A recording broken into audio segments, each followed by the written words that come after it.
Hi, and welcome to the Flute Talk podcast, where we talk about all things flute and answer your questions live on YouTube. If you want to help us out, be sure to subscribe to our channel and add us to your podcast feed over on iTunes or Google Play. We all need sheet music, and we're proud to announce that we're working with Sheet Music Plus, home of the world's largest sheet music selection, and is a proud sponsor of the Flute channel. Finally, if you're looking into buying a new flute, be sure to check out the Flute Center in New York at flutesforsale.com.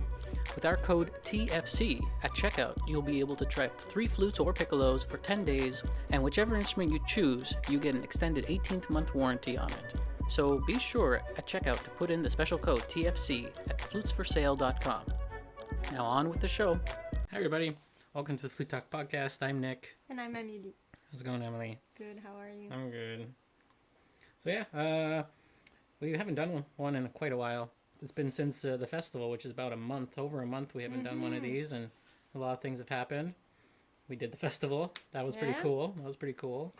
And we put out all the videos of the concert, which was pretty cool. Everyone pretty much liked that. If you haven't seen those yet, you should definitely go onto the channel after this and take a listen through the playlist for the festival.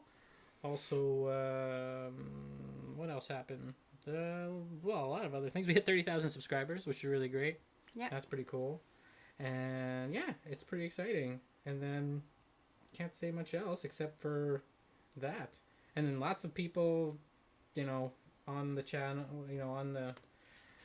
on the channel asking stuff. And if you guys have any questions in the chat, let us know and we'll answer them, because that's what it's all about. Yeah. How did you like the festival? I liked it. I like... It's like a month reflection. Yeah, well, I like meeting new people and trying to figure out how I can help them quickly. Because it's not like giving a lesson every week or every 2 weeks, where you have to try to find something and make sure the person got it, so they go out with something, Absolutely. That's the whole thing, that they go out with something to work on and have fun with. I like when we have returning participants. Yeah. Am I speaking loud enough? Yeah? I think so. Yeah, okay. I like when we have returning participants, because we can see their progress and we build bonds with them. And also I see people building bonds together, like making friends and... Right. Yeah. Yeah, And I really enjoyed listening to Alexa still... all her master classes and playing with her and playing with the pianist, who's amazing, and René Lavergne, and playing in concert. Yeah. If you guys are interested in letting us, if you want us to put some of that stuff out, we put the whole concert, but some of the master classes are pretty good too, including yours and hers, some little tidbits of things. Let us know in the comments and we'll try to get that in priority. I think we said we would make a package. And yeah, there is going to be a package, but we definitely will make some... For a reasonable price. Yeah, for the whole thing. If people are willing to go through 9 hours, 12 hours worth of stuff, we'll have that available for people. But I mean, we're going to do little snippets of some highlights for sure for people that as well. But I people think who want the whole thing... Right, so they can have the full experience. We're going to...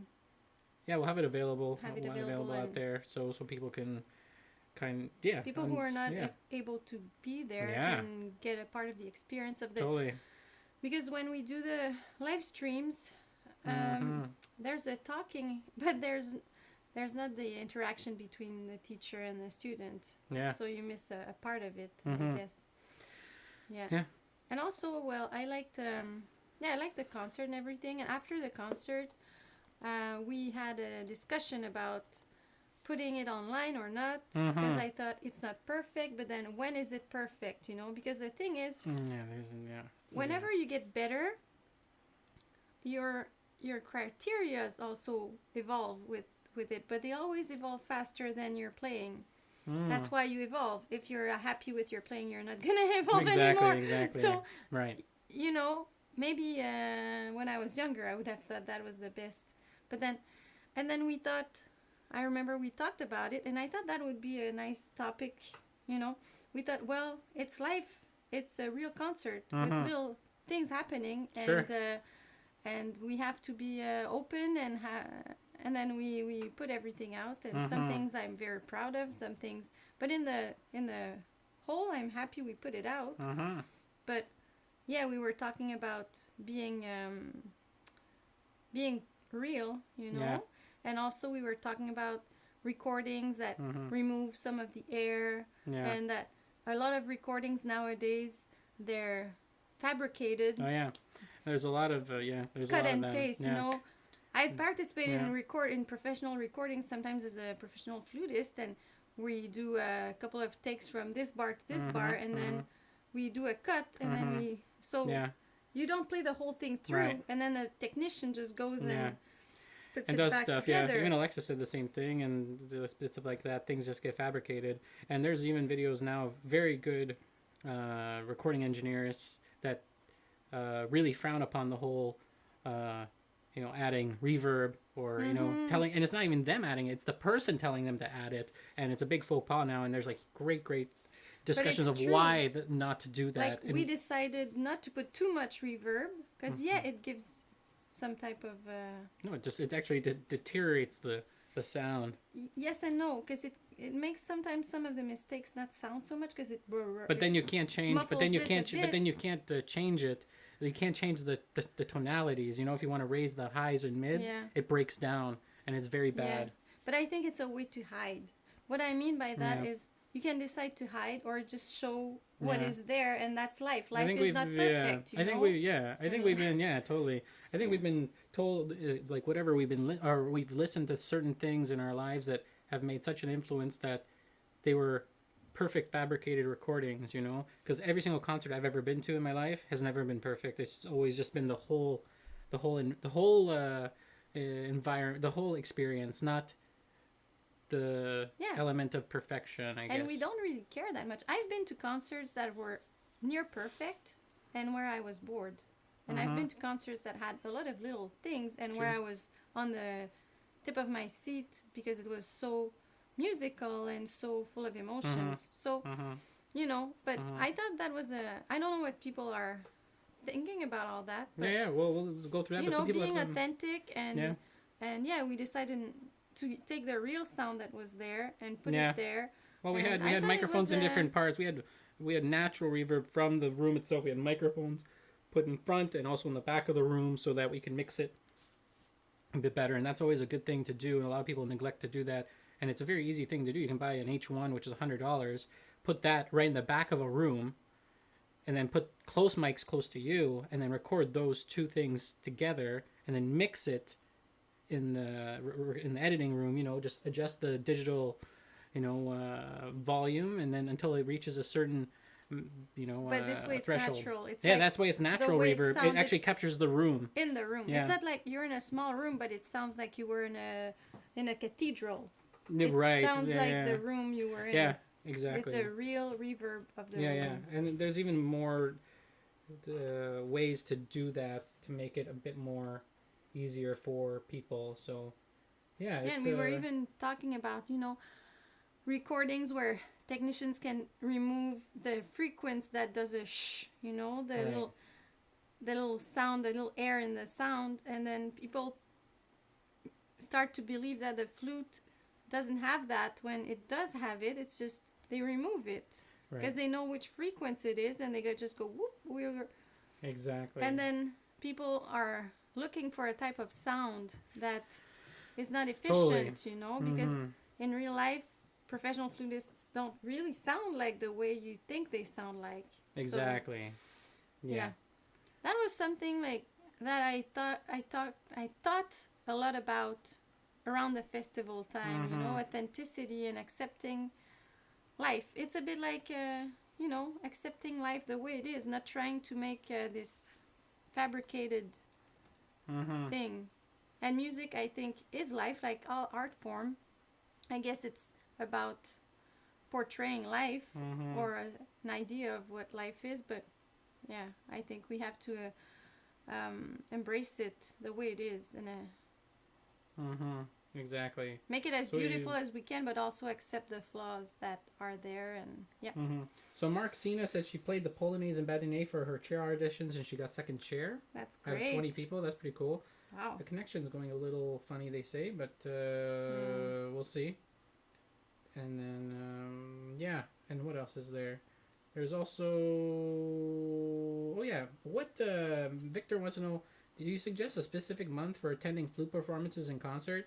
There's no specific months, unless that means, like, usually concert seasons are from September to,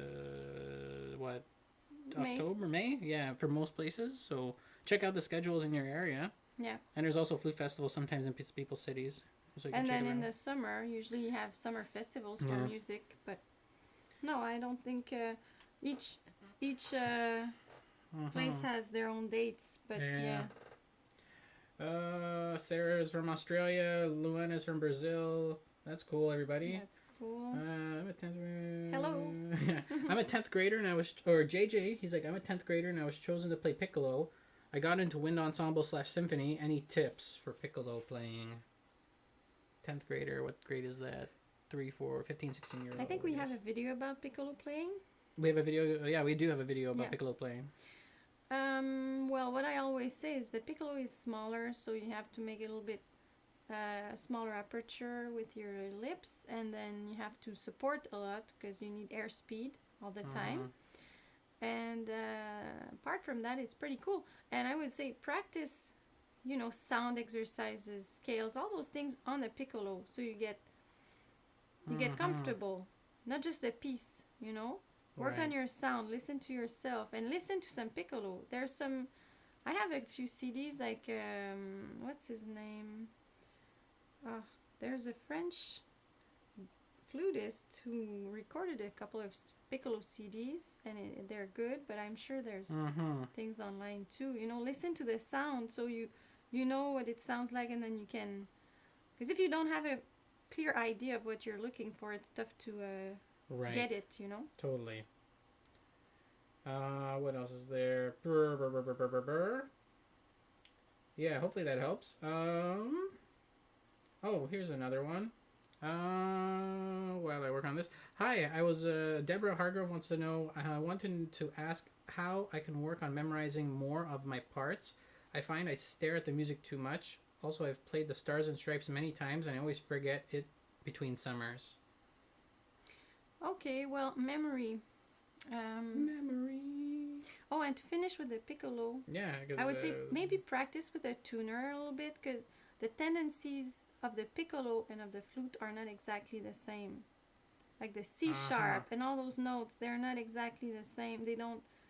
Some notes that are high on the flute are low on the Piccolo, so maybe, just to know where you're at. Yeah. Right. But, yeah, for memory...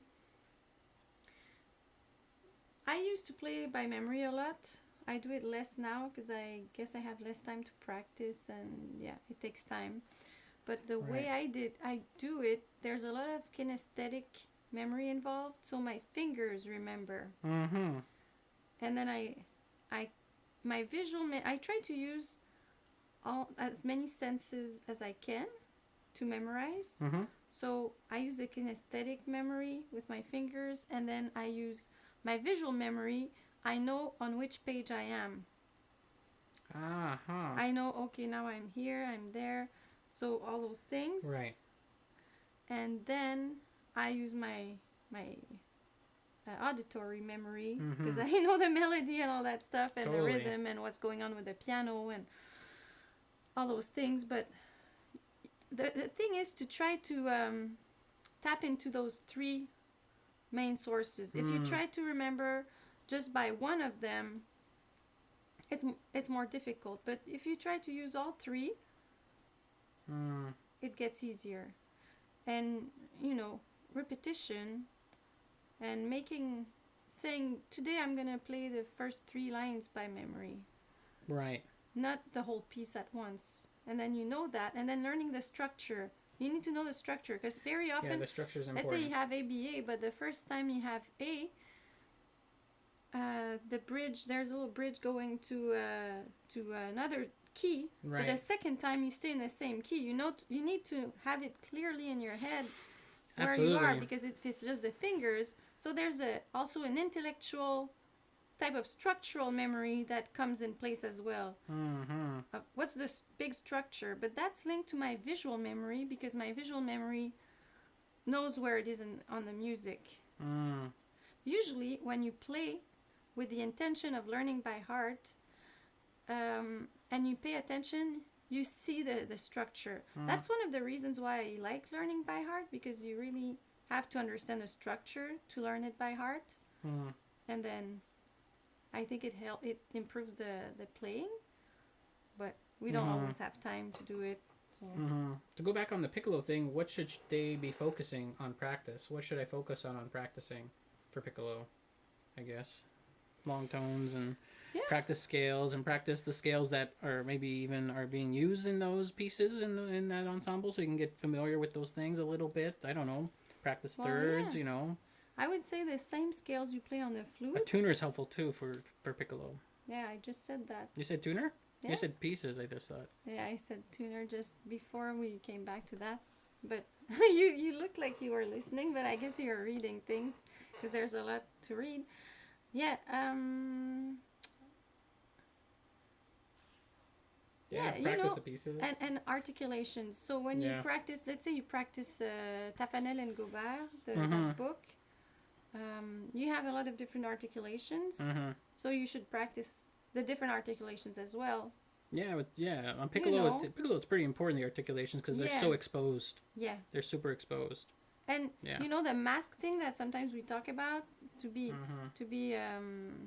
have your embouchure steady, like it's very important on the piccolo. And if you don't want to crack the first note, it has to be ready before you start playing. It's true on the flute. I think it's even more true on the piccolo. It's everything's ready, the air is there, everything, and the mouth is placed, and then you start playing. There's no, you know, if you go and start moving your mouth just when you start playing, it's not gonna work. It has to be placed. Right, exactly. Sarah Brise, she wants to know, she doesn't know what it's called, but I've been playing flute for 5 years now. My music teacher said I could start adding something to my long tones. It makes the note kind of swing. How do you learn to do it? She means vibrato. Okay. Vibrato, yeah. So it's adding vibrato to it. Swing. That's a funny way of thinking about it. Yeah. Swing or also vibrating, like vibrato. I don't get the question. She wants to know how to vibrate. Yeah. How do you learn to do vibrato? Okay. We have a video about that. Yeah, we have a video about vibrato. You should definitely check it out. But the thing with vibrato, it's a little. Plus, there's difference. Yeah, sorry. Go ahead. Sorry, no. Go. It's all good. I'll say after, because it was very interesting. Yeah, the vibrato is when you modify the pitch a little bit. So you go a bit higher and then you go back down, and you use the air to do that. And I would advise to start slowly and go, and then build up a bit faster. If you start to do fast right away, the thing is you might start closing your throat and go, and then you can hear in the sound, it sounds a bit like a goat. It's not very interesting. Yes, you know, so in our video it's really explained thoroughly. Totally. And there's examples, and so if you go on the flute channel and you write vibrato, you'll or find flute it. Vibrato on Google or on YouTube, you'll find us. It's funny about vibrato, because like even this past summer, the way she went, there's a couple of different ways that people approach vibrato, which is kind of like, it's a bit weird for me, you know, like what Alexa was saying about her teacher being very mathematical about it, and it's like this crazy, I think it was knife finger and stuff like that. It was very No, it's not her teacher. It's someone she knows. Yeah, it was Knifefinger though. I think it was Knifefinger, Thomas Knifefinger or something like that. I remember, but the way there was somebody that she had mentioned, somebody was very, very like into it, and it was like they were very mathematical about it. Teacher. It's someone who's teaching in Chicago or something. Yeah, one of those people. But a very interesting way of thinking about it. Yeah, a bit much, I think. No, of course it is much. I thought it was, but I mean, it's another approach. It's a lot of time spent for just. Yeah, it's a lot of approach. You can be a bit more because the thing is, I think he was playing a whole phrase, but not really playing each note, and then something like that. Playing one note. Yeah. Thinking about the phrase and then vibrating only that note and then playing again. Yeah, something like that. So in order to play a 5-minute piece, you need to do that for hours. Right, I remember. When you could also be a bit, I think, but like I don't know, maybe because I have a lot of stuff to do in my life. I don't feel I have time to do that. But I think I can only just be aware that I want to use my vibrato. I don't want to be robotic. I don't want to be playing da da ha ha ha ha ha ha like 4 per beat, which is really boring. So well, that's where it gets a bit, but if you practice the way I say in the video, it's you practice, let's say you put your metronome and you go 1 per beat and then 2 per beat and then 3 and 4 and 5. And the best is to practice 3 and 5 because they don't sound as robotic. You don't want to play 4 on each beat or 2 on each beat because it sounds. And then take a note and play with it. You start with no vibrato, then you vibrate a little bit, then more, and then you can use it really as a tool, an expressive tool, so you can vibrate more wide and then more like less wide, narrow and less narrow, more narrow, and then you can vibrate faster and slower, and you can play on all those different things. But first, I would say be very patient because I've seen a lot of students that want to vibrate right away and they do it with the throat. And before you can do it fast, sometimes it takes a lot of time. Some people get it right away. Some people it's longer, but you have to be patient so you don't ruin your sound with a vibrato. And I have a student, I've been teaching her vibrato for months, and every week we do a little bit, and whenever we get faster, she would get the throat, and I would say, okay, we go back slowly. And now last week or 2 weeks ago, she started playing with a beautiful vibrato, and she's able to vibrate faster, and it doesn't go in the throat. But it's patience, You're gonna get it, but be patient. And even if you're an adult, and sometimes adults they want to get it right away, or they think they're not talented, and no, you're fine. It's just the body needs time, and you have to believe that it's gonna learn. You're meant to learn. We're meant to learn. It's just you have to be patient with yourself and and don't get discouraged about there's so much information out there on videos about vibrato and about different elements of the flute that are not our videos, but there's so much out there. So really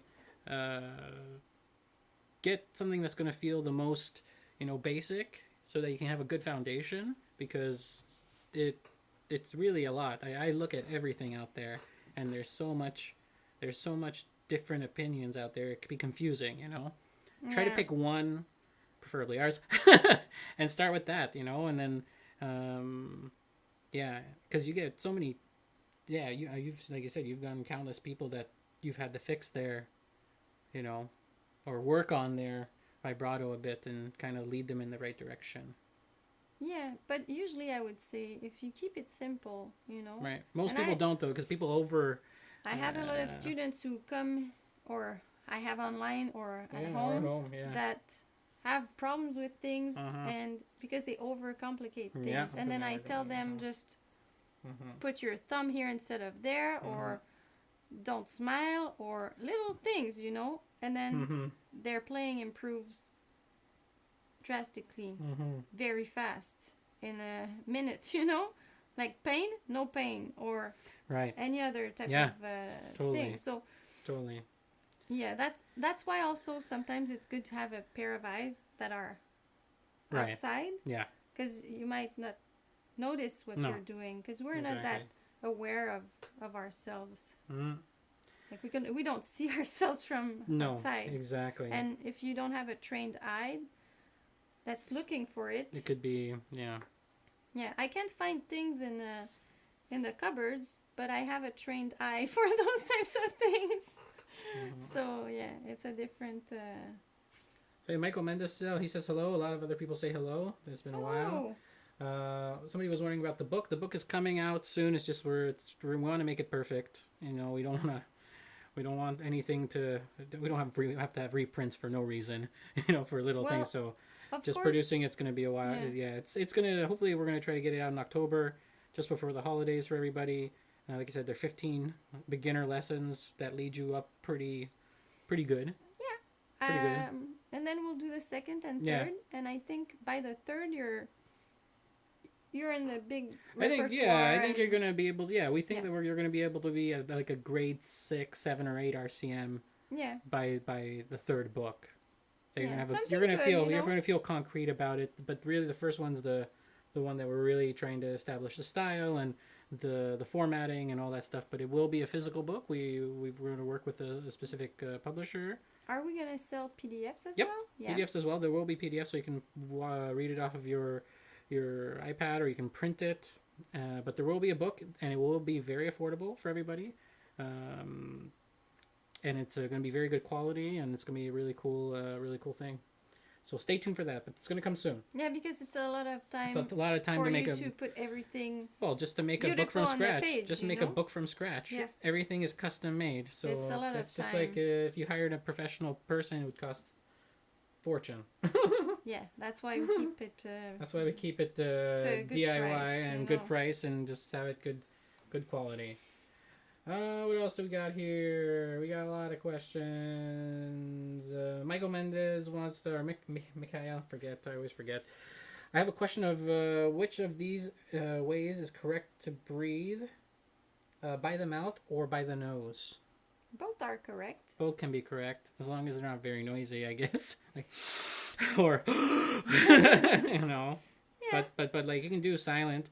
Me, for instance, through the nose can help for some things, but most of the time I breathe through my mouth. Like I can't breathe as well through my nose as I can with my mouth.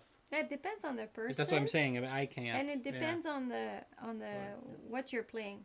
When I have a lot of time, let's say I have 2 bars, I noticed, and I'm not really I don't spend like a lot of energy being aware of those things, but I noticed I breathe through my nose when I have a bit more time, especially when I'm playing in concert. I might be a bit nervous, and for me, when I have more time, I breathe through my nose. And when I have less time, like I'm playing, getting just a tiny breath between 2 notes, I usually breathe through my mouth because it's faster. But through the nose, it's slower. But sometimes I feel more calm through my nose. Yeah. So I always try to not raise my shoulders, so I really kind of breathe through down to my stomach, so that my shoulders kind of don't go as high up. Because when I used to, like I just go, like, but that's a not good way. Like really, just kind of keep the shoulders down a little bit. Like that's how I would. That's how I feel more full that way. Because I always get tense by doing that, you know. Yeah. And you lose. I lose a lot of movement. I know there's a person who did. I think it's a dissertation about the difference in breathing between men and women. And that might be a difference because for me, if I really hurt my neck by trying to keep my shoulders down when I'm breathing in. It's not like from purpose at all for me. I was kind of pushing them down. Oh yeah, pushing down is never good. Because the shoulders have to move because they're connected to your lungs. Like it's all connected. They're connected to your fingers. You want to... all your nerves. Yeah, but if you're really breathing in, and if you want to breathe a lot, especially if you're not very... Like I don't have a very big thorax, so I need to breathe as much as I can.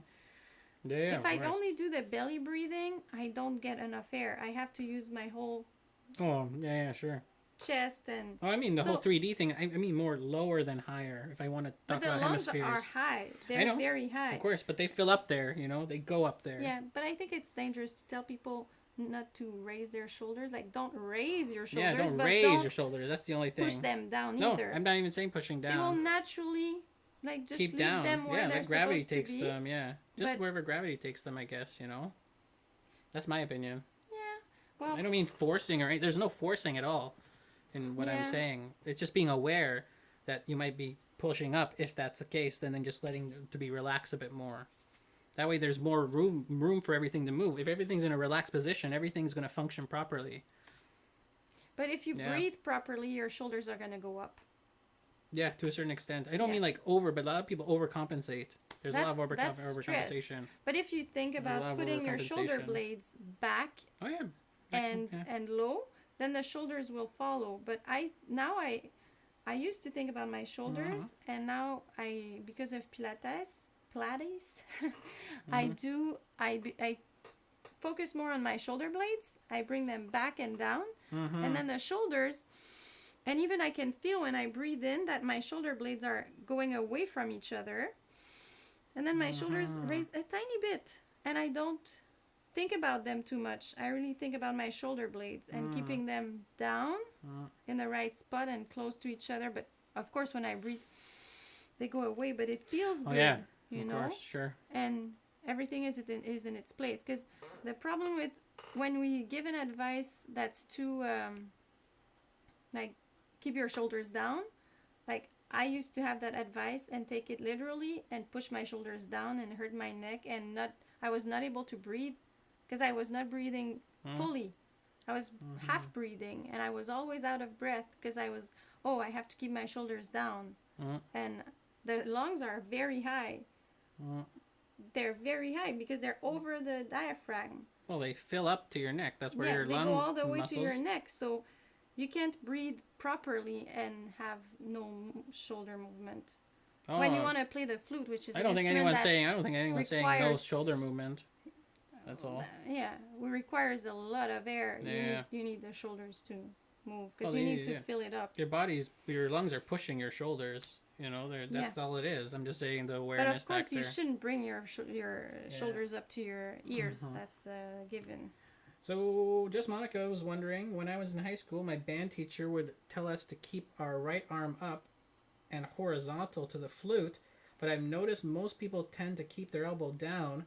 How does it affect playing? It affects playing a lot because all your nerve endings, you have two big nerve endings in your hand. They split, so from here, that's one side, and this side's that side, and they're all connected to this really, really badly evolved spot. And when you lift things like this, you're now constricting it, and you're going to start getting massive problems in your hand.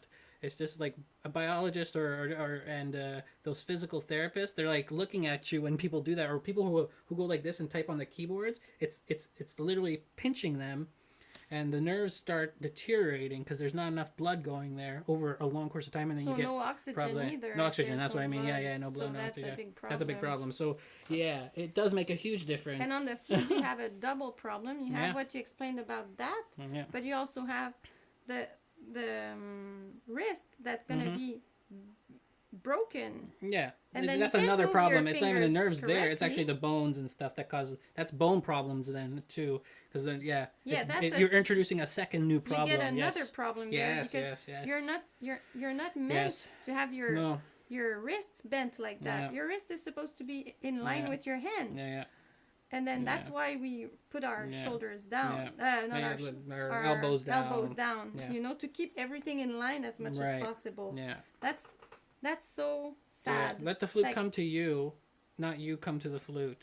And no need to raise elbows. And you don't have to have it straight up. You can have it slightly slanted down so it fits comfortably in your hands. The flute's not very ergonomic, so it really is tough because there should be extensions that are available to it, I think, more and more now, because so many people are built differently that, we always have to compensate if somebody is a different type of finger. Some fingers are smaller than the others, and then those what seemingly could be minute changes make huge changes in your whole shoulder and adjustments and stuff. Yeah. So really, the flute coming to yourself and then making sure that the flute isn't rocking, and extensions I think are really gonna. I'm really gonna work into that thumb port or 3D printed parts. I'm gonna really be working on that and trying to solve that problem, which hasn't been solved yet, because thumb port has been around for a long time, but that's one thing in the past 20 years where there could be way more modification to the flute. So right now you're thinking about those things and how what type of things like can work for both hands to make it not rock, because really a lot of the people's tone and stuff I think can really improve when the flute is completely stabilized, when you don't have to worry about technique and all those things will get better. And then when you're nervous as well, it rocks even more, and it's a whole because if it's steady and it doesn't want to move, you have so much luxury there to sound better and make sure things move. So that's very interesting. That's gonna be very interesting. Because everyone just to think about. I'm sure that band director, he means well, but totally. They're hurting people. They're hurting people because they get taught that in band university band teaching. When you go and because usually in those programs you have a course about winds and one about brass, maybe. Brass. Right. I think. And sometimes one about percussion. Yeah. And it's, let's say you have a saxophone player teaching. Yeah, all of the woodwinds. Winds, yeah. So they're passing that down, and whatever they learned from. No, that much, they don't know the clarinet. Or they the don't clarinet. know, yeah. Or so they say. Yeah, they might not. Yeah. Or maybe that band director saw that once and he thought that's graceful to have. You look like a little butterfly. I like that. Or maybe he heard someone playing well. Some people can play well with very bad technique and very bad position, and thought, oh, that must be it. You know? Right. Because I wouldn't be able to teach saxophone properly. No, yeah, totally.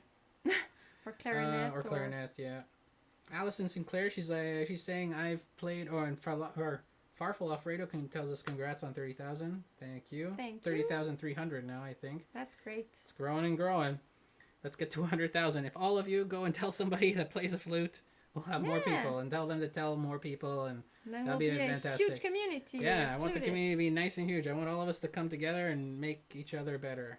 It makes us better. All you guys definitely makes our flute playing and appreciation for music a lot better.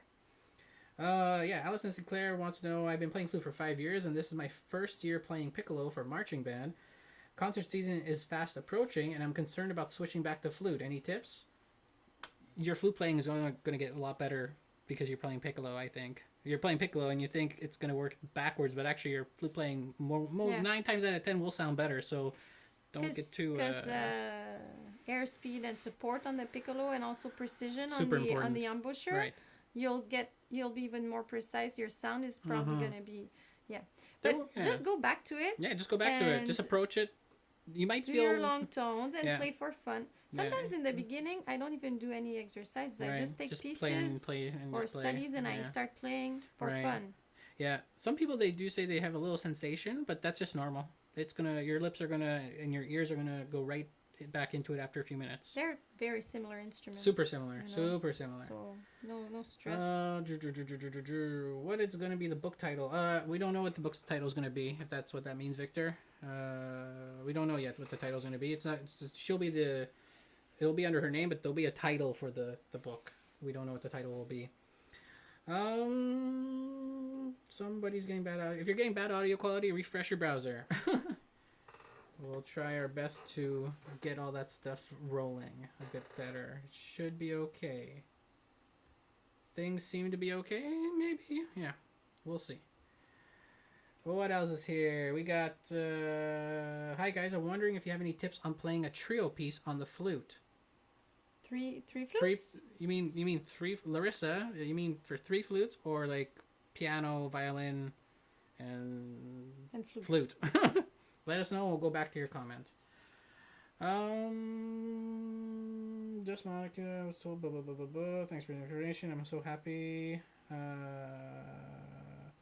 Do you have any tips for trying out for clinics? Oh, trying out for like master classes and stuff? Tips for trying out? I don't know. Trying out is like auditioning, I guess. Okay. Yeah, for master classes. Well, most master classes you usually bring a piece to work on, and you pay a certain amount, but I've never really seen any that are auditions for master classes. Oh, in Domaine Forget, they audition. Yeah, they do audition. Yeah, that's the only place I've ever really felt like the other places you just paid and then you got to play in class. Or sometimes they'll ask you to send a tape. Yep, some people they send video. And then but well, it's like any audition. Yeah, if you're sending if you're sending an audition, make sure you send your best take. You know, make a bunch of takes. If it's an audio thing, don't do any editing on it. Just try to get your best take and give them your best. Don't give them your worst, you know. Don't be like 20 recordings and you pick the one that's like, you know, I don't know, you know. Like, do a few takes. Do a bunch of takes and then listen to them, see what you can improve on, or if you feel like that's what represents you. Yeah. Those can help. Yeah, 3 flutes is what Larissa said. Yeah, 3 flutes. But if you play in masterclass, just try to be, because sometimes we get nervous and then we don't really listen as much and remember what the person was saying. So try to, remember it's a learning experience. Right. You're there to learn. You're not there to prove anything. No. And with that mindset, I think you'll get more out of it. Totally. Because the person there should be there to help you. If the person there is not there to help you and is there, maybe it's just a you know, this person doesn't deserve all that energy, you know, because Right. that's how it should be. You give a master class, it's because you want to help people. And then if the person is not like that, well, it's that person's issue. Exactly. And that has nothing to do with you. If you go there with an open mind and you want to learn, and then it's perfect. You did what you had to do. Exactly. Yeah, she meant 3 flutes. So is this 3 flute stuff? I don't have a lot of it. For the festival, I went on flutetunes.com, and I found a few cute things for 3 flutes, 2 flutes, 3 flutes, even little arrangements like Vivaldi's 4 Seasons, and like pop as well, like little pops arranged for 3 flutes. And I thought it was cool and nice, you know. Right. There's probably a lot of music printed for 3 flutes, but I have like 1 book, and it's not that great, the book that I have. Yeah. Flute Tunes, IMSLP, like imslp.org, could have some stuff. It's really hard to search through there, but you can definitely find Kulao, or, you know, there's also... There's books of there's trios. a lot of books on trios that you can buy that have collections, like at Flute World. You can go on their website and look for flute trios by actual 3 flutes, and they'll show you all your 3 flute and collection have stuff. Christmas books, and you'll have all types of books and different composers, and Exactamundo. And maybe even by level, you know, for beginners or different levels. Someone says raising your arms is so 70s. I can't believe anyone is still enforcing that. Yep, people are still forcing that. And one thing I don't understand is, yes, of course, you're not a flutist, but as a musician, we should all learn about the body. Yeah. Because that's only starting now, recently. You learn any instrument, the instrument is different, but the body is the same. Yeah. And I remember my son having pain when he was playing the cello with his bow arm. And the way he was explaining the technique, I told him, that's not possible for your body to do that and not be in pain. Right. And he said, well, that's how we play the cello. And then That's how we play the cello. I said, that's not possible. Some people play the cello 5 hours a day, and they have no pain. And they would have pain. Like that's... The body can't do that for extended periods. And then, I got him a teacher who was more aware of how the body works, and he fixed it in 2 lessons. Yeah. Fixed it in 2 lessons because he saw, oh yeah, look here, like, and then it turned out, I was right. You can't play like that. There must be another way. Yeah. And a lot of those things that I've learned about, how do you call that? Alignment and all those things, I learned from piano technique because I got interested in the Taubman approach of piano playing. And if you Google Taubman approach, or you'll find they have a lot of nice resources, and it's pretty interesting how they see movement. And it's for piano, but it's really, once you know how it works, you can apply it to another instrument. Yeah, I think like a lot of people are saying, like, a lot of that comes from the 70s when marching band was really big, and so that in American marching band, that was the big thing. It's arms up, look, everyone has to look exactly the same, and that was the easiest way to make everybody look very uniform. So that passed on. Sometimes I think on YouTube we see also wind bands from Japan, and that sound amazing, but they have a lot of that because that comes from all play with the arms very high and the flute super straight. That comes from wind band, United States, from Rochester, from there. That was the traditional wind band that went to Japan. They love that there so much. Because that's what they want. No offense, but they want clean. Yeah, it looks good because you have everyone, but it's not. Right. For the body, it's not the best. Exactly. But it's about uniformity. I understand that, but I think you can still look okay. Like, you can look good without being that straight. Right. Exactly. It's the flute, Yeah. Farfal Alfredo wants to know: do you have any tips on choosing a flute repair shop? Yeah, because there's apparently not many good ones.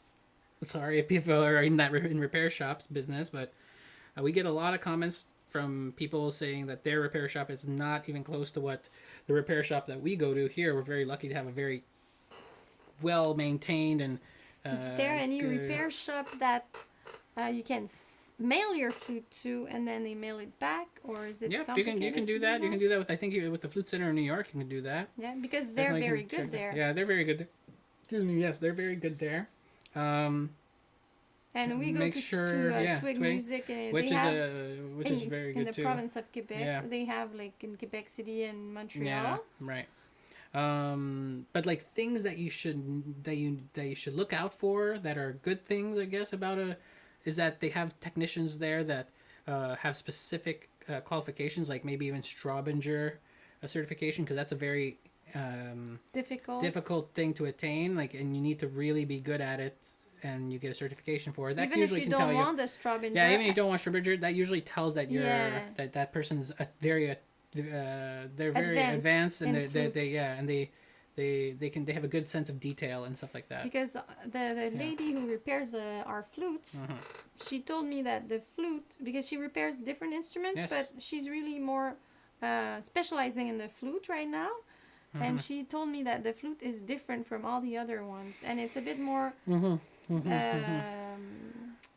you know, a bit more tricky, I guess. Yeah, and it's a little trickier. You know that it's all metal, so you have to deal with metal. But sometimes you have people that repair everything, and they're not that knowledgeable in flute. Right.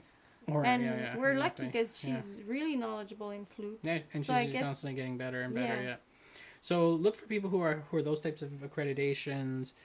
What else? Ask other flutists who they recommend, if they know anybody, if you know any other flutists. If you know any other flutists, you can send your flute to people. There are a bunch of people all over the world, very good, reputable people.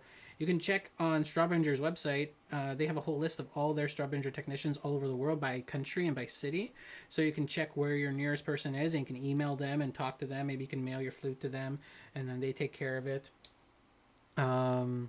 Usually, and I think, and he's saying he has a very old Artley he wants to get an estimate on for if it's worth overhauling. Well, if it's an old flute, usually to get it back, especially if it's an Artley and it's not like a real, true, expensive handmade flute, you're looking between $500 to, $1,000, $1,200 to get it fully repaired from 67 years ago, right? Yeah. So we had one that we had overall recently. We have to go and pick that. Yeah, we have to go and get that. It was $650, I think. Oh, that's what she estimated for you? Yeah. Yeah, so that's pretty good. So $650, so Canadian. So it's cheaper when it's not a professional flute, because professional flute it's like $1,000. Way more. Yeah, exactly. And just the amount of work. Yeah, exactly. Yeah. So it might be worth it, because then that's your flute. If it's something you've had for a long time, and it's something you've played, but then over the course of time you stopped and then started deteriorating. Maybe it's worth repairing, because Artley's a very good flute. I guess if you call a shop, or even maybe take a few pictures, and they can see how it is, and then they'll tell you. Take a picture of the pads. Take a picture of any dents, if you see any dents. Any put it towards the light. And if you see that the metal makes a weird shape against the light, that usually means there's a dent going on. You want to see uniformity before sending it, because they can give free estimates pretty much sometimes. One of my students, her flute, she brought it to the shop, and the lady said, there's so many things to repair on this flute, it would cost more than getting a new one. Sometimes it's not worth repairing, because like everything was bent on her flute, that she just got a new flute now. She's super happy about that. So maybe take a picture and send it. And but if it's a good flute and you have it in a very good shape and it closes well, it can sound amazing. Like any good flute that's well maintained can sound very good. She's near Chicago. Yeah, there's a bunch of people in that area. That's like Repair Central. There's a lot of repair places around there. There's a lot of flutists. There's a lot of flutists in that area. You can definitely see like repair shops in Chicago, flute repair. You can also, I think there's even a flute society in Chicago. You can join their Facebook group and talk to them there. And we even have a student from Chicago. We even have a student from Chicago too. If you want to have lessons, you'll be the second student in Chicago that we have. So hopefully that helps. What do you think about the brand Gemeinhardt? Gemeinhardt's a good brand. We don't have any Gemeinhardt flutes. Elias Guzman is asking that. They're a good brand. Didn't we try some? We did try one or two. They're on our Flute Center New York trial videos. You should definitely contact them, and they'll give you a bunch of Gemeinhardts to try. If you're looking for flutes, so just you can go on flutesforsale.com and flutes4sales.com and use our code TFC. Yeah. And flutes for sale, not flutes for sales. Oh, I'm sorry. Very sorry. Flutes for sale. And or you can call them. Yep. And just use our code. It helps us and it helps you because you get you can try up to 3 flutes and you get free shipping. You can try flutes up to 10 days. And then you pick the one you want if that's the case, and then you mail the other ones back, and they take care of everything. So and you have extended warranty. Yep, you get 18 months, I think. Instead of a year. So so that they're really, really good for that. So if you're looking for flutes, go to them. They have the largest selection. They have every flute brand. So if you need a flute brand, they'll get that for you. Any modern flute brands, they're there. But you can try Gemeinhardt's. There's flutes that work there. A lot of flutes work in a lot of different companies. A lot of the flutes that are built now would be prestigious 80 years ago, 100 years ago. Like the quality is so high, even in the student models, that there's just when we went in New York last time and made a bunch of reviews, I was surprised by the quality of the flutes. Yeah, the quality is definitely increasing. Because I thought they all sounded good. They all can play, exactly. It's kind of it ends up being just how you feel with that flute, how you sound.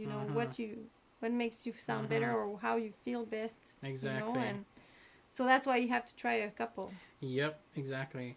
Matthew Gelderman wants to know, how do you improve rhythm and sight reading better? Michael Mendes also, and then Michael Mendes adds to that, you guys should make a video about different sight reading techniques. Yeah, we should. That would be, people would go crazy for that, I think. I want to make videos about rhythm as well, because when we did the festival, we had some people that I noticed the rhythm was an issue for them. Right. First, there's the pulse, feeling the pulse physically, because music is a sensory thing. It's physical. You have to feel it in your body. It's also intellectual, but it's really both. Emotional, physical, and intellectual. But the rhythm is really physical, so you have to feel it, and then once you feel that pulse, you have to refer to it all the time. Oh yeah. The pulse becomes the container in which you put the rhythms, and that container has to be always the same size, and the rhythms go in that container that has the same size from one to the next. So what I advise to do is to click the pulse and read the rhythm first, and then play the notes, then take your flute. There's a preparatory thing you can do. And once you're very good at sight reading rhythms, then it gets easier. But you can also put little lines where the pulse is on your music, so you can see where it is. And what I've been doing with some students lately is I advise them to take their music, listen to the music, and focus on the rhythm and the pulse, and always see on the part where the pulse is, and visualize where it is, and just do that, and then they play. So they're very aware, they're mindful of the rhythm, and of always referring to that pulse, because that's the basics of music. Rhythm is the first thing that came up when human beings started playing music. We started dancing and clapping our hands and stomping our feet before we sang melodies. So it has to be the basics of playing music still. It has to be the foundation on which harmony and melody, well, melody is before harmony as well. Right. Melody and harmony come on top of that, and they're all important, but the rhythm is really the container in which you put, well, the pulse is the container in which you put your rhythms. And that container has to be equal and stable. But listening to music and clapping and walking, and there's different things you can do that are physical. Sometimes I make students walk on a pulse and do twice as fast with the feet and things like that. But I think I'm going to make a video about those types of physical exercises to feel rhythm better. And then maybe we should do something about sight read, like adding this written part, because that's another thing.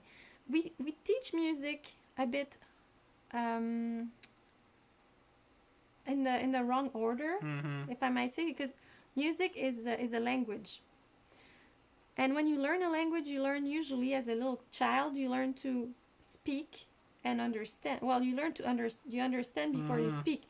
So you learn to understand and then speak, and then you learn how to read and write, and you learn the grammar and the syntax and all the structure of the language.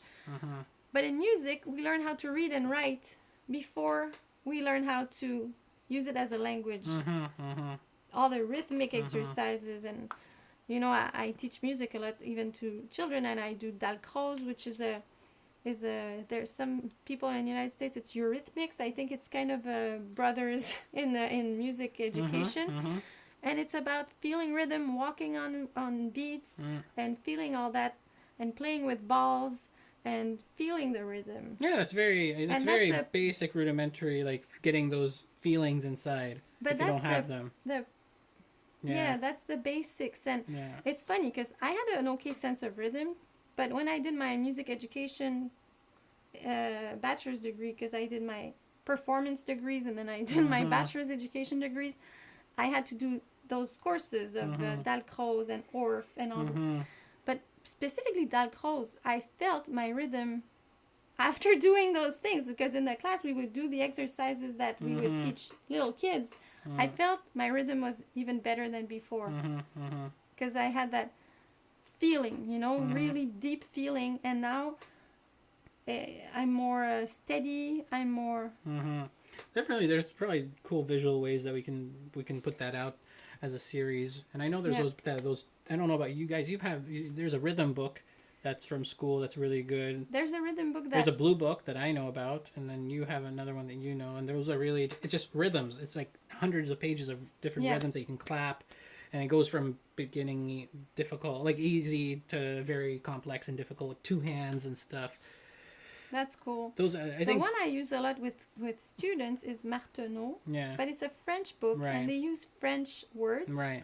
To go with the rhythms, but one part can really be used even in English is the part that they put a line under the line each system. pulse. Yeah, the line system is good. You clap on your thigh, you clap the pulse, and with your mouth you say the rhythm. So you'll go ta ta ta, ta ta ta ta, but that's your pulse here.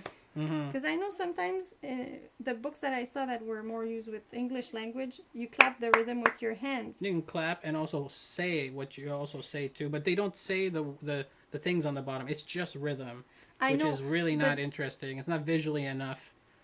Like line or saying ta ta tiri tiri tiri, or any of those types of things are missing in those books. That's why I feel video could be something that you can add more to it. Yeah, because I feel that if you clap the rhythm, you miss that part where you have to feel the pulse somewhere in your body. That's why I like the idea of clapping the pulse and saying the rhythm. Because if you clap the pulse and say clap the rhythm and say the rhythm, then where's the pulse?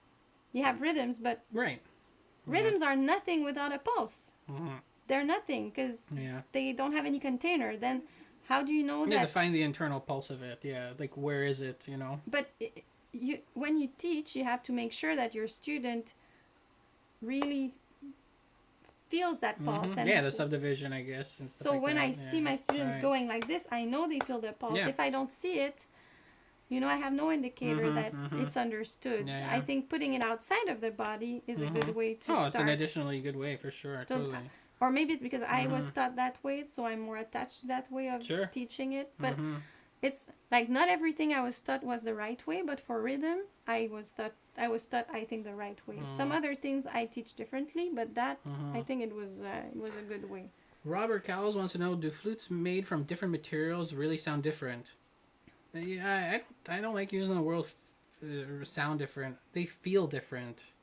That's me. I don't like the whole thing about it sounding different because they're microphones that put in front of a flute that has different materials, and the frequency looks exactly the same when it's recorded back. But there is a feel for sure with different metals that make things easier to accomplish on the flute. That's not completely, because then there's the cut of how the head joint is and the way the tones are built and the stress on the metals all add up to make this thing work. But that's my personal preference more and more. The sounding different thing. There's a very good video, and I want to replicate it and do that and show an actual wave graph, because that tells you the frequencies, and frequencies are tone colors.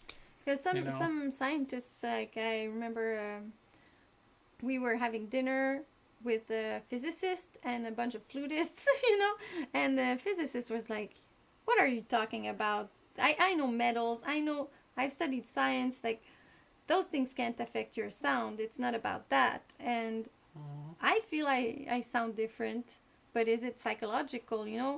They did stuff with wines, and they did trials, and they take a cheap wine and they put a very expensive sticker on, like a sticker of a very expensive wine, and people are fooled. Even people that are knowledgeable are. That's definitely a different type of experiment. Maybe I'm getting fooled because I see the metal. That's why I'm saying I feel it's more of an internal feeling of how your body works with the device, but the device still makes the sounds that you want to accomplish.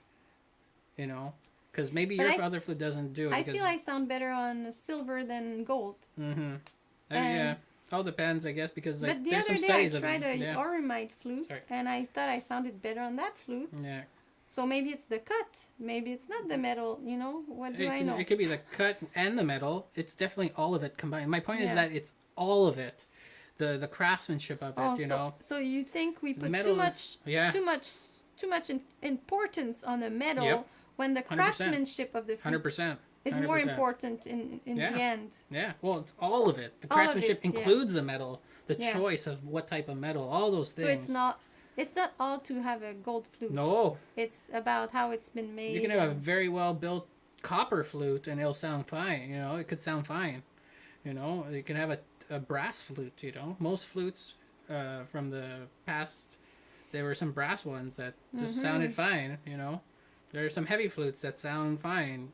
It all depends on how it's built, and it's a lot of stress on what type of metals used, what type of head joints used. Like, that's the whole head joint market too. Head joint market is more like the wine market. It's the whole wine thing. I would relate that experiment you said about the wine to head joints now, because people perceive that the head joint. But the head joint does make a big difference. Makes a big difference, but a lot of people say it makes the biggest difference, but it doesn't make the biggest difference. You can have a crappy flute that's not well made and then put a good head joint on it and it's still gonna suck. Of course, because if it's not closing properly, it's gonna suck. But it's only, I don't know what the percentage is. There might be a percentage, but it's a whole thing. It's not just one thing. No. And it's not because it's more expensive means you sound better on it, because you might sound better on a silver flute than a gold flute. And even you can sound good on a $20 head joint instead of a $4,000 head joint. $20. Yeah, there's a guy in Armenia that makes $20 to $80 great head joints, superb. Nobody knows who he is on eBay, and he makes them out of ceramic, makes them out of metal, makes them out of everything, and they're for flute, and they're sound great. I've heard people play on them on YouTube, and I was just like, no difference from. You should get one. You should get one and try it out. Yeah, totally. Yeah, but I remember we tried a flute that Yamaha, and the body was not totally silver. The head joint was, not the body. Nickel silver or something maybe. And it was a great flute. Like, probably this one was very well made and everything, and I played very well.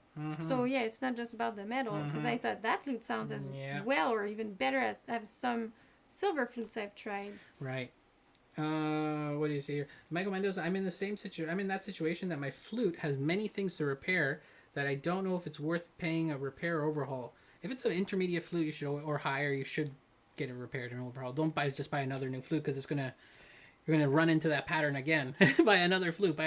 Don't do that. That's really costly.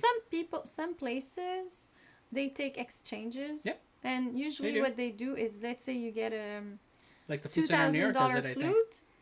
flute, Flute Center of New York, they take it in consignment, yeah. and then when they sell it, they pay to you. Some other places, like Twig in Montreal, they take it sometimes.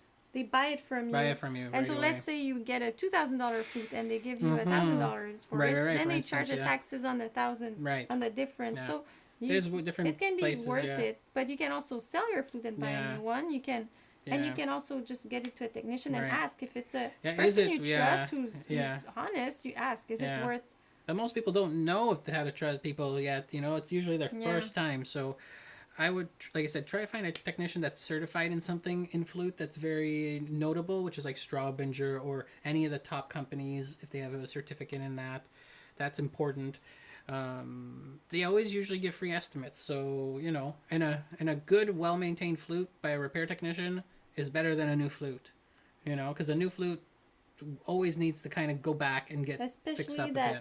Also, let's say you get a cheaper flute, they're made fast, and if you want it to sound very good, it has a potential to sound very good, but you still need to go to a technician and say, can you make my flute sound as good as it can? Right. And maybe that's what you need to do. Say, okay, how much would it be for you to make it sound as good as it can? Not just repair the basic stuff, just make it sound as good as it can, because I want my flute to be the best it can be. Right.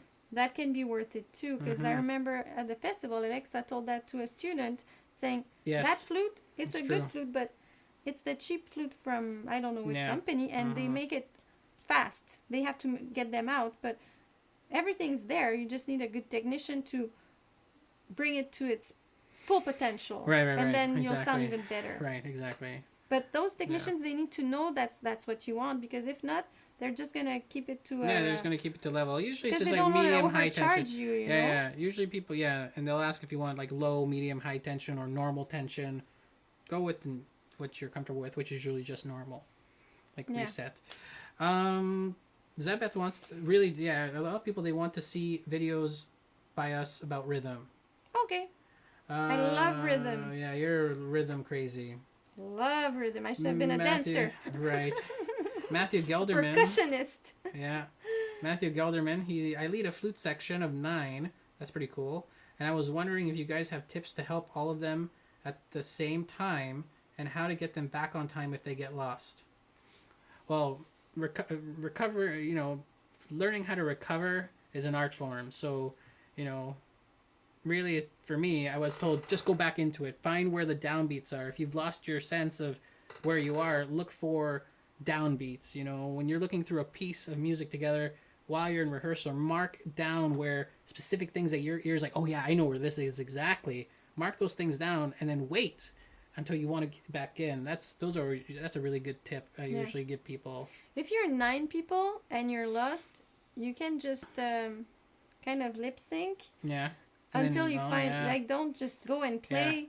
Yeah. There's 9 people. Listen to them. And then find the note. Open your ears and find out where you are. That's a really good Don't tip. Go and play wrong notes in the middle of the thing. Totally, yeah. Don't fake with, Just fake it a little bit. Yeah, fake it like that. Air flute it a bit. A bit. Look for where you are. No one will know. No. No one will know. That's what I would tell. That's a good idea too. Students. And listen a lot. Yeah. Listen a lot. And then there can be like help between people. Oh, yeah. I remember in high school getting lost, and my friend next to me would be like pointing. Yeah, be communicative with each other. Also, if you're leading the section, you're leading them through rehearsals. Remember, rehearsals are where you have to make mistakes. That's where you learn. You know, it's okay to make mistakes in rehearsal. Completely, we should not stress too much when people screw something up and point them out in rehearsal. Just be like, oh, you missed something there. Be sure to get that next time. And sometimes it's not even worth telling them. Because they usually know. You can see if they know, and maybe you can offer help. Do you need help with that? And if they know, because if people stress, usually when they get nervous, they make more mistakes. Yes. So it's about, as you said, not stress too much. Yeah. It's a time to make mistakes. Yes, it's the time to make, which is almost the opposite feeling in most band rooms. You know, when it's competitive and there's all these different things. I was gonna say competition. It's funny we're going in the same direction. I was like, wow, he's thinking that we think the same. Yeah, because it's a cooperative experience. Yeah. The point of all that is to make beautiful music. It's not to be better than someone else. You know, we live on this planet. We think that band right now is so important. But maybe we take a step back and we realize it's just band in that room right now. Right.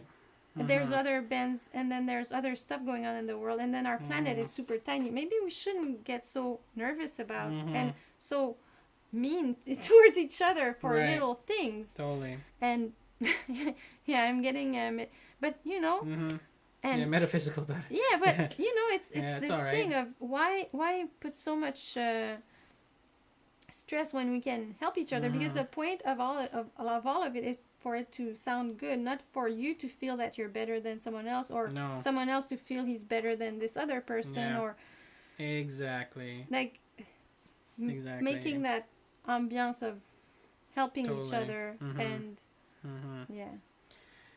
So if you guys have any more questions, last couple questions, we'll answer about 3 or 4 more, so and sad then we'll keep going. when we go all in Totally. competition, and we associate music with competition a lot. Oh yeah, because it's especially in some places you're actually in some bands in some states, you know, you're constantly fighting for the first chair, and that people can challenge people during rehearsals to take their position. So it's this competition which I can't understand too much, because I feel that it's now making the music a bit less important. Instead, it's about an individual beating somebody. It's a sport now. Yeah. Which art is not sport. It's got its But that's my opinion. If you guys do that, that's cool. But here like, it's whatever, not like that. No. But here in Quebec, it's not like that. When I went to school, it wasn't like that. Someone was first chair, but there was no, and it was just okay. This person is a bit more advanced than me, and he's first chair. Or I'm more advanced. I'm first chair. I'm helping everyone else out. And also, when you're first chair, it's about you yourself being knowing your stuff, so people can rely on you. Right. People will look at you. You look at the conductor, and people will look at you to know where to come in. Right. They rely on you, so you have to be strong. And also, as you said, look at the conductor. Yeah. Have an eye on the conductor and see the first beat. Yes, exactly. And then you know where you are. But it's sad that competition. Yeah. Because it's music, and it should be an expression of life. And Totally. I agree. You want to do music, and that's how it works, where you do it. Whatever, you can live with that, I guess, because music is great, and you want to do it. Totally. So you have to go through that. Well. Yeah. Another suggestion would be make a video about head joint cuts. Yeah, I really want to make something about that. Just general information. Yeah, I'm thinking about doing that. The problem is that there's so many different styles of head joints that I think I'm not going to talk about those styles of head joints. I'm just going to talk about what to look out for and what things change between different head joints, like the length and cuts. depths and cuts, and what is a cut? What is a cut in a flute, really? A lot of people don't know that. They think it's something, but it's not that sometimes. Oh, that's going to be very interesting. Yeah, we'll see. Yeah, that's going to be something I think might be good. Have you played Gardner head joints? Eric Daniel says. I've tried one. What do you think of them? What do you think of the head joint as a possible upgrade for a 70s generation close-hold Haynes? Thanks for everything. You're welcome. Give it a try first. My theory always is that try to find a head joint that fits your flute pretty well. If it's too loose, I don't like the fact that people get their tendons stretched out. It actually kind of makes the flute less what it was before, and you're actually like kind of weirding out the material. Like you want it to get it at its original made, you know. My head joint was stretched. Yeah, right. And so try as many as you can. I'm not familiar with, I've tried one of his head joints, but if you should try a bunch of different types, including the same make of that one. Try different makes. Yeah. Also, maybe your old head joint of your Haynes might need a new cork or even a new material. Like there's Rhino stoppers. There's also Delrin, which are made out of plastic that vibrate really well, and those things all last forever. That could be something that could upgrade your recent your original head joint too, and that could be a good thing as well. But try as many as you can. That I think deal also works for head joints too. I think for the Flute Center of New York as well. So you can definitely check out with them. They have lots of head joints you can try out there. I don't think I ever tried that type of head Gardner. joint. It's a guy. It's Brad Gardner's head joints. I think from Cincinnati or something. Never tried it. Yeah, they didn't get up here. I don't think it's mostly left fan here and Brannon and stuff like that. But the Lafayette we have here, they all have this thing. Yeah, the tubasa. And they're not all like that. Nope. But the ones we have here, and because those I are don't old, really like those little mustaches. Yeah, the mustaches. Some people, I don't know if you guys have all noticed these ones. The ones that have a little bit of extra metal on top that kind of guide the air in. Yeah, I don't know about that. I feel it's more for, let's say, a doubler, because it helps with having a good sound, because it sends it in the right direction. There's also good cuts. There's also just good cuts out there that are good for doublers too. That work. When you play with that, your sound will be good.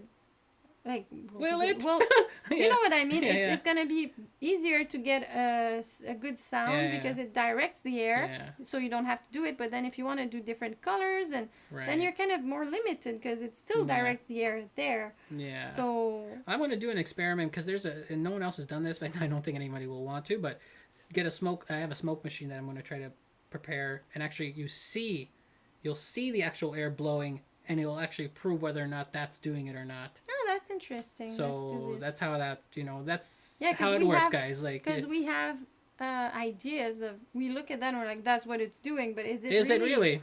Like, totally we have to find out. Maybe we have to be more scientific about it. You have to, because it's a scientific machine. All the musical instruments are made from it's science. Science and physics and stuff like that. So there's a lot of stuff like that. So we are doing a 30K giveaway, but not today. But we are going to be giving away one of these, a Soundbrenner. But we're going to have a review about this, and on that video, we're going to be releasing it. It's a rhythm. It's a machine it's a wearable metronome that you can like tap and stuff and use your device. And you feel it. And you feel it on your body. It vibrates, or you can even put it on your chest. There's a chest strap. You can put it in your pocket. So you can like put different types of rhythms on it and stuff. No, I don't want to give it. We have two. Oh yeah, that's so nice. They gave us two. One to give away and one for us to review. Nice. Yeah, we have to do those. So we have to do those. Those are going to come out soon. That's going to be for 30K. So it's pretty expensive, this thing. It's actually a pretty amazing thing. They're very great. You're going to hear more about them on the podcast soon. We're going to have some little ads about them. So you can feel the pulse. So you can feel the pulse. Feel the pulse. We'll make a t-shirt. Exactly. Feel the pulse. Oh, yeah. We're also going to have a new store soon, too. The store that we have now, we're going to be trying a new store soon as well, which is going to be new shirts and new things like that. And cups and stuff. We have some cups back there, but don't go to that store. We're going to have a new store. It's going to be a lot better. And a lot of cool shirts. Yeah, we should feel the rhythm. Oh, yeah. We need a feel the rhythm shirt. That's cool. Feel the pulse. Yeah. So, yeah. A close hold Haynes, though, that's pretty cool. It's a great flute. I like that stuff. And also maybe just make sure it's adjusted. Make sure it's adjusted, Because sometimes it's just leaking or something. Yeah, it could be leaking. Get it overhauled. Fixed up. Just sometimes it's some little things, somebody was also saying it's a good idea to present that info. I don't know what my stock head joint is and proper to... What? Okay. So there's no more questions, I don't think. If we missed your question, let us know, and we'll say them. We'll try to answer them. People are saying a wearable metronome is a great idea. Yeah, it is a great idea. I had it on for about a week, doing rhythms in my head, like complicated rhythms that I made in my head when I was walking around. And it was incredible. It really helped out with the... And people say, you're rhythm crazy. You're rhythm crazy. Yeah. I don't go inventing rhythms in my head. Yeah, you do. I'm sure you do. That's exactly what what the crazy person about rhythm would say. You know. So... I actually play the flute pretty much all the time with my fingers in my head while I talk or watch TV or walk in the streets. Exactly. But we're gonna have, like I said, we're gonna have a video soon about the new store. I'm gonna try to do it for next week, a new store with new cups and everything like that. So next Friday we should have a store up for new cups and stuff like that. So I think that's it. If there's anybody else that has a question, let us know. If not, Amelie, you have you guys can check us out on our channel, on the Flute channel. You can also check out on our Patreon, where you can help us out every month by donating patreon.com/theflutechannel, I think, or the Flute Channel online. It's the Flute Channel, I think. There you can help us by supporting us that way. That really does help. We're trying to grow that even more. I think we are close to $100 already a month. So if you want to give us, some money, that'd be great. You can give as little as $12 a year, so $1 a month, and that really does help us out a lot. You can cancel anytime. And then we also have the Flute Center of New York, flutesforsale.com, and that's they have the largest inventory in the world. You can go on their website and use our code TFC, where you can try out flutes. So you can try up to 3 or 4 flutes for up to 10 days. This is worldwide. You can also call them and talk to them as well. They're all flutists there, so they're very knowledgeable. And be sure, like I said, use our code TFC. That helps us out a lot. We had some people who bought some very expensive flutes. Yeah, and, thank you. Thank you very much if you're out there. And I hope you enjoy your new flutes, and that helps us out. Even the cheapest flutes also help us out a lot. Yeah. Beginner flutes. We have a lot of beginner people who buy flutes too, which is great. We love you all. Even the beginner flutists. Everything really helps us out, and it just makes us very happy that you're able to go on this journey with flute. So yeah, flutesforsale.com. Flutes the number 4 sale.com. Just use our code TFC. You can call them and do that. And we also have our online studio. If you want to have lessons with Emily right here, we do have an online studio. We can have lessons for have 1-hour lessons with her. We have package deals for 4 lessons, 8 lessons, 12 lessons. You can also try out 1 lesson with you as well, just to try, like a tryout lesson. And some people just take by the lesson. Yeah, and some people take by the lesson. You don't have to get packages. Yeah. And you can check us out and email us for that. You can go either info@theflutechannel.com, or you can go to the Flute Channel's website, theflutechannel.com, and on the top corner you'll see the Flute Channel studio or Flute Channel lessons, and that's where you can get in contact with us about all those things. So, and this summer we had a person who was here last summer at the festival. Yes. And she's from Germany. Yeah, she came from Germany twice. Last year she came to the festival. This year she came to meet family, and she couldn't come to the festival, but she came and took 4 or 5 lessons, or a couple of lessons with me here in our house. And if you're ever in Montreal and you want lessons, let us know. And email us, like I said, at info@theflutechannel.com. That really does is our main way of communication. And it was so nice to see her again. And totally. She even brought little presents from Europe. That was so nice of her. I still drink in the cup she brought me. Right. Yeah. And totally. So it's cool when we meet people like that and we get to see them again. Absolutely. Yeah. So that's all the information we have there. Eric was saying about the head joint stopper material. Yeah, I think all cork should be taken out of flutes and use this new material, because there's several different types of material. Metal, Delrin plastic with washers. It vibrates really cool, and it lasts forever. Doesn't dry up, and you just have to replace the little washers you can get at the Home Depot. It's really that. It's just a plug to plug the other side of the thing. It's not rocket. It's not the magic science. It's not the witchcraft of flute. So So that's about it. You can reach us all out on all of those places, and we'll be sure to do this in 2 weeks. Next week you're doing Vivaldi for Just Practicing. That'll be fun. Ending the summer with summer.